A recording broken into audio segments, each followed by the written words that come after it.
मुंबई विद्यापीठाच्या मॅनेजमेंट काउन्सिलच्या बैठकीमध्ये फी वाढीचा प्रस्ताव मांडण्यात आलेला नाहीये। या बैठकीमध्ये 25% फी वाढ करणारा प्रस्ताव मांडण्यात येणार होता।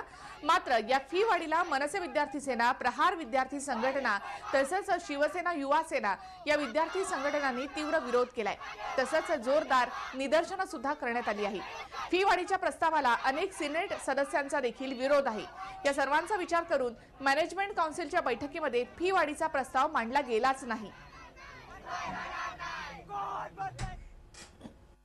मॅनेजमेंट काउन्सिलचे मेंबर आहेत, त्या सदस्यांना सुद्धा आम्ही भेटलो आणि त्यांचं म्हणणं आहे की आमच्याकडे हा प्रस्ताव अजून आलेला नाहीये आणि जो पण प्रस्ताव येत नाही त्याच्यावर आम्ही त्याच्यावर चर्चा काय करणार। तर आमचं म्हणणं असं होतं की ज्या दिवशी तुमच्याकडे प्रस्ताव येईल त्या दिवशी या प्रस्तावाला तुम्हाला कुठेतरी स्थगिती द्यावी लागेल आणि कुठलाही एक पैसा सुद्धा याच्यामध्ये तुम्ही फी वाढवणार नाही।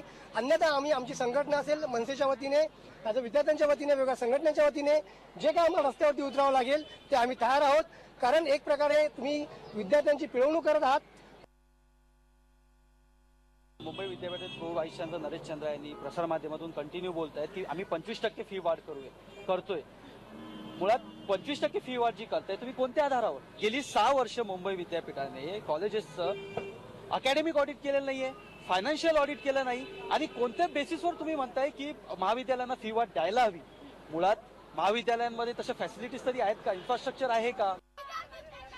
विद्यापीठाच्या मॅनेजमेंट काउन्सिलच्या बैठकीमध्ये फी वाढीचा कोणताही प्रस्ताव ठेवण्यात आला नाही, कारण विद्यार्थी संघटनांनी या फी वाढीला तीव्र विरोध दर्शवलेला आहे। शनिवारी ही बातमी आपल्याकडे आली होती की विद्यापीठांनी 25% फी वाढीचा प्रस्ताव ठेवलेला आहे आणि लवकरच हा प्रस्ताव जो आहे तो बैठकीमध्ये ठेवला जाईल। मात्र त्यापूर्वीच सर्वच विद्यार्थी संघटनांनी याला विरोध करण्यास सुरुवात केली। तसंच सिनेटच्या काही सदस्यांनी सुद्धा याला विरोध दर्शवलेला होता।